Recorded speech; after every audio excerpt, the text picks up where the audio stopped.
రాగి తోపని మీరు ఎప్పుడైనా తిన్నారా? ఆరోగ్యానికి చాలా మంచిది. దీని వల్ల బోన్ డెన్సిటీ పెరుగుతుంది, కాల్షియం పెరుగుతుంది. అలానే నడుం నొప్పితో బాధపడుతున్నప్పుడు కొద్ది రోజులు ఈ తోపని రెగ్యులర్ గా తింటే నడుం నొప్పి కూడా తగ్గుతుంది. మా అమ్మ అయితే చెప్తూ ఉంటుంది, మేము పుట్టేటప్పుడు అమ్మమ్మ రోజు వాళ్ళకి ఈ తోప చేసి పెట్టేవారంట.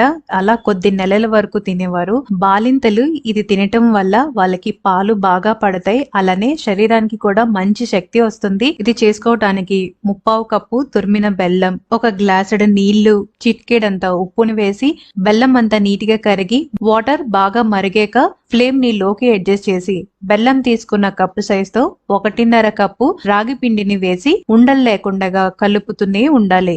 ఇలా నీట్ గా మొత్తం కలిపిన తర్వాత ఇందులో 1 టేబుల్ స్పూన్ కాచి చల్లార్చిన నువ్వుల నూనె వేస్తున్నాను. మీరు నెయ్యిని కూడా వాడచ్చు. ఇలా ఉండలా ఫామ్ అయ్యాక స్టవ్ ను ఆపేయండి. దీన్ని వేడిగా ఉన్నప్పుడే తినేయండి.